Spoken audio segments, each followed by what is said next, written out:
Welcome to the Bringing the Human Back to Human Resources podcast, the podcast all about the delicate balance between people and business, and quite literally, reconnecting the two. My name is Traci Rubin, and I've spent nearly my entire professional career in HR. Join me as I share stories, opinions, and words of advice with you each week.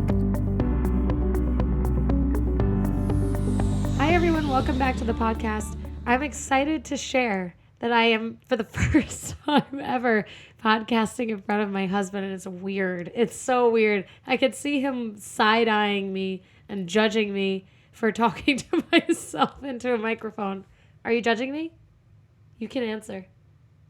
No, he's shaking his head no. Today I have two exciting topics for you. The first is that we're going to talk about the recent ban by the Portuguese government saying that bosses cannot text their employees after work, making that illegal. And the second is that I'm going to have my husband frequently ask questions to me so that I can answer. So it's almost like a talk show. And the reason why he's here while I'm podcasting is because I'm traveling for work, and he came with me, and I thought it would be kind of fun to have someone else on the podcast. Just out of the blue. I totally sprung this on him, so if he doesn't do a good job, blame him, not me. He's laughing. Anyway, so don't forget to rate, review, and subscribe if you haven't already. Share this podcast with a friend, and let's kick it off. Okay, so the government in Portugal, like I mentioned, has recently put a ban on bosses texting or contacting their employees after work, and also instituted a policy where if they do that, if they do contact their employees after work hours, that they will be subjected to fines.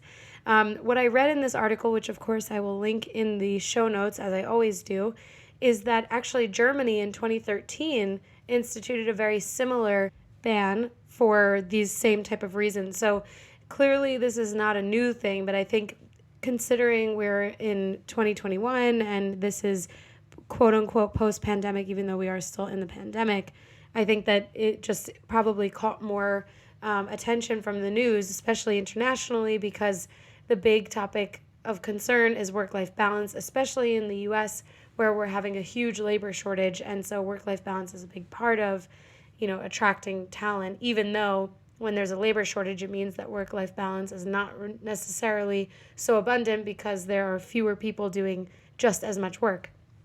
Anyway, all of this law came out from the discussion, I guess, it seems like by the Socialist Party in Portugal, basically looking to improve work-life balance for the country's remote workforce. And naturally, this expanded in COVID-19 or during COVID-19. And through the article, it's saying that actually France, Spain, Belgium, Slovakia, Italy, Philippines, Argentina, India, and a few others are also enjoying the right to disconnect, or basically allow the employee to remove themselves from working or communicating with their employers without fear of retaliation, and just in general without retaliation. So that's really interesting. And I was speaking with my husband about this before, and he thinks that this is a great idea. And I definitely agree. I think the challenge in the U.S. especially is that many industries never really stop. So I think about my own industry and being in retail, where it's not necessarily 24/7, but in a way it is, because there's always an employee that needs your support. And it's one of those industries that always has that real need to be, quote unquote, on call. So I can imagine that if there was a focus on work-life balance, that this would force employers to think differently. And in one of the last episodes that I recorded, I talked about how I think that the job market and how employee demands in general really influence how businesses operate.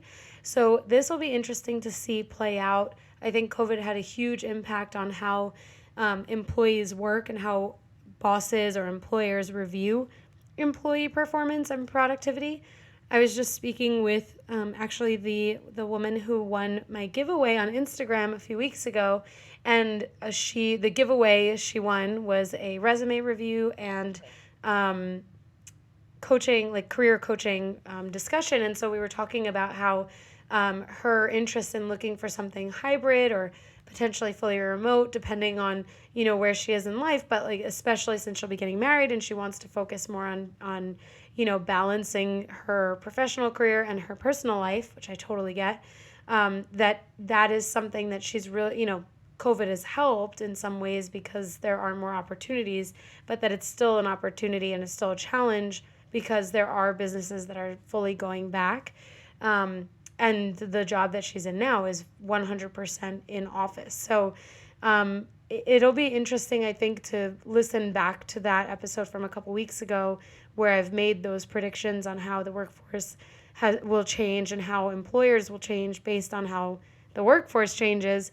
It'll be interesting to come back to this. But I do think that the Portuguese government rolling out this ban is probably just the beginning of a domino effect for these other countries that I listed before, but potentially even the US and Canada. And actually, speaking of Canada, it looks as though the Ontario government, which is Ontario is a province in Canada, naturally, they are also looking at legislation that would require employers to establish a written policy around expectations for response time with emails, and specifically encouraging employees to turn on out-of-office notifications. This makes total sense to me because I think Canada is very progressive with their laws and policies. Really, they're very employee beneficial, like very employee focused. So just like California and New York are very pro-employee, so to speak. Not that there's, not that the employee and the employer are against one another, but governments can be more employee friendly or more employer friendly. And Ontario especially, but also British Columbia, tend to be very employee friendly from my experience. In general, I think with the US, what we'll see is the state by state rollout naturally because, the government on the federal level almost never rolls out something that is so, detailed in like the employee experience, for example, with the exception of the vaccine mandate. This is probably the first mandate that I've ever seen where the federal government has become so involved. Normally, it's the state or local governments that are really deciding those things. But I think it makes sense. Again, if you go back to my vaccine mandate podcast episode, you'll hear my thoughts on that. But for sure, I think that, we could probably see California rolling out a policy like this first, and then New York, maybe Oregon. They tend to be pretty progressive as well. And then maybe New Jersey, some of those other states where we're really seeing those employee-favored policies and laws come into play. And definitely, I mean, California has always led the charge with things like this, so I'm sure it's just a matter of time.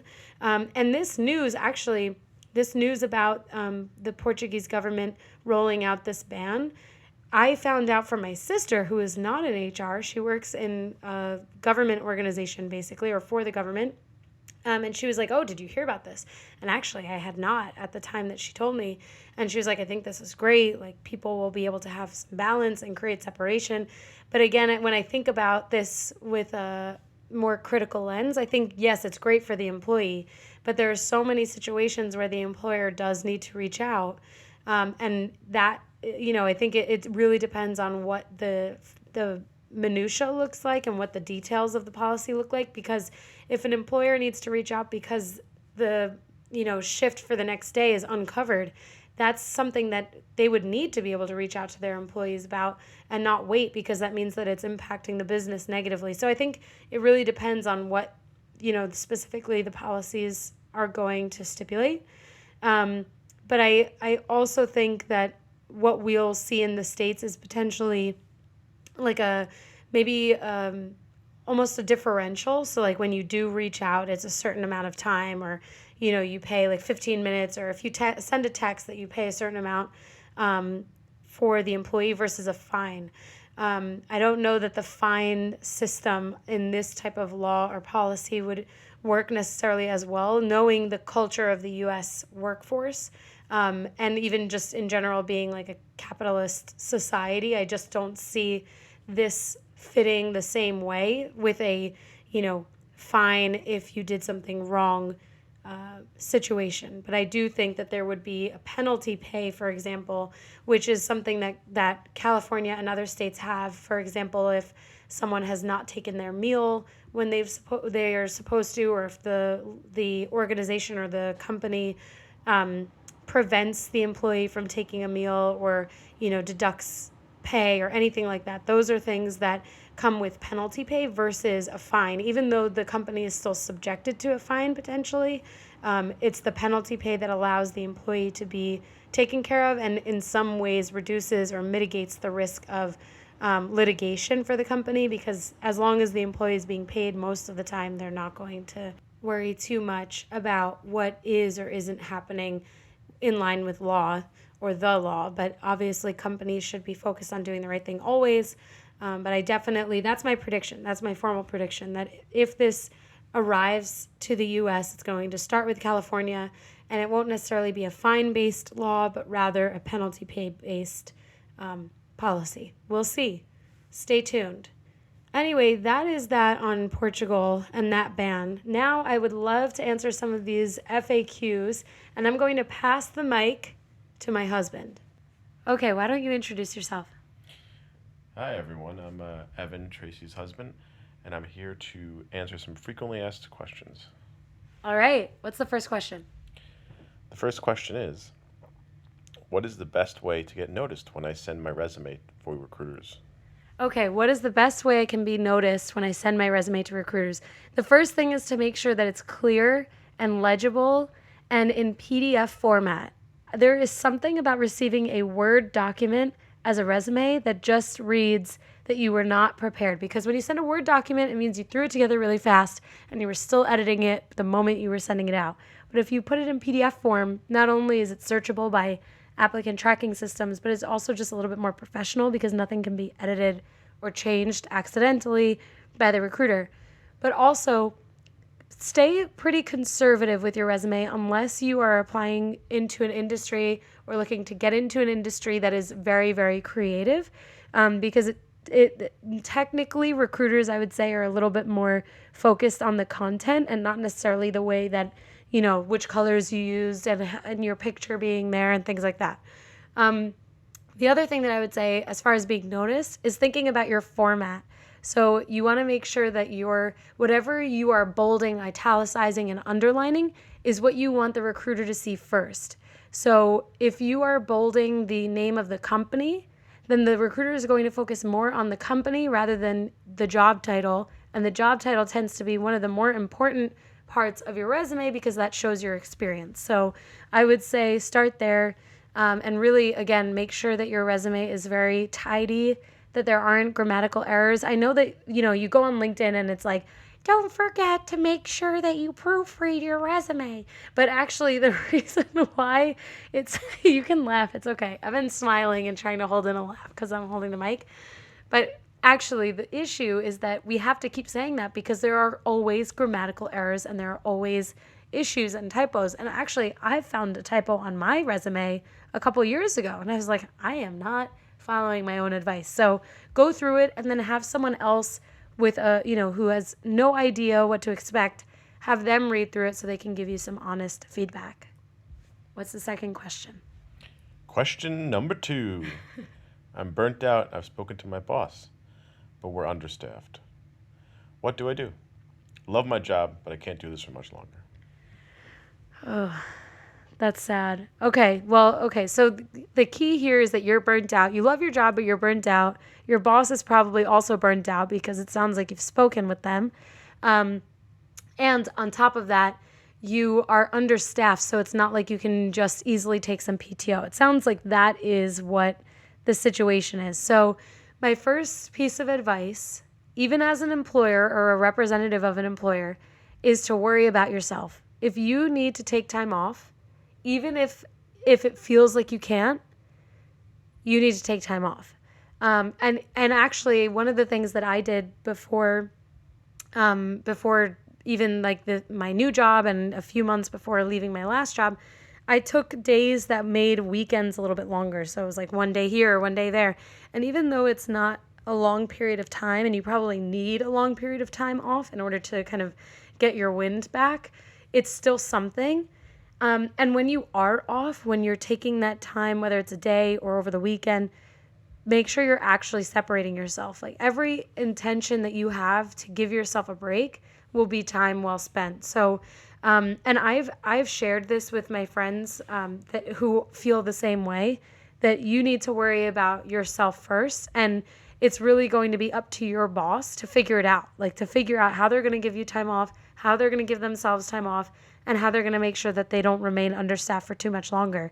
And then on top of that, I think a lot of organizations now are sending out their surveys for the year or ahead of 2022, and you should be honest about how you feel, because that's where change can really happen.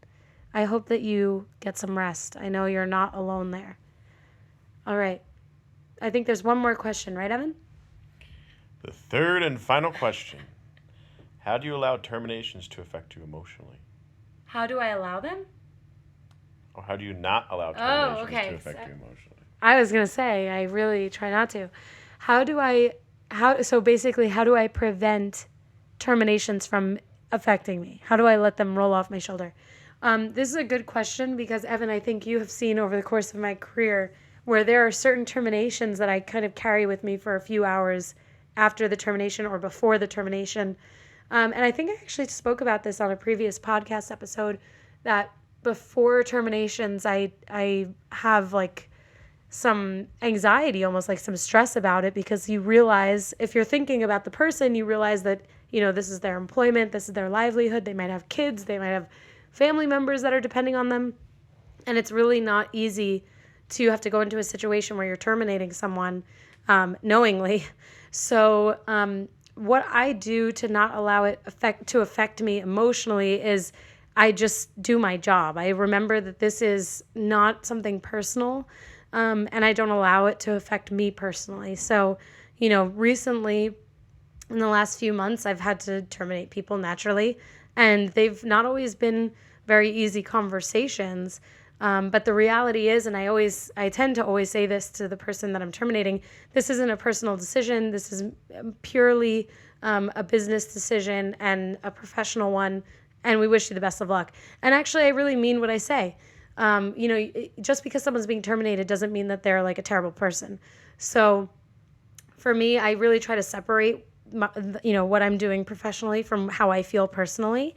And even though it definitely still has an impact, because I realize that this is someone's employment and livelihood, I do my best to separate it.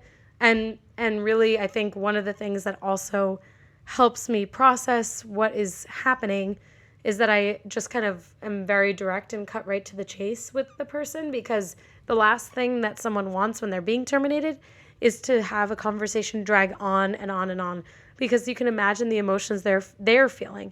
Embarrassment, disappointment, I don't know, failure, all of those things are very heavy emotions, and you kind of just want to get it over with and be kind but direct.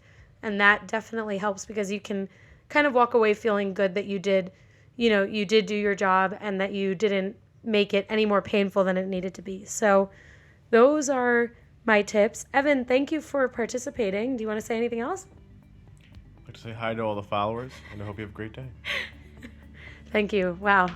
Some wonderful insight. I wonder, let me know if you like this little talk show setup. I'll have to have Evan as a special guest more often. Maybe, he doesn't usually get to travel with me when I travel for work. So this was a special occasion, but maybe we'll do something like this a little bit more regularly. You're more comfortable with the microphone. That's great, Evan. Well done.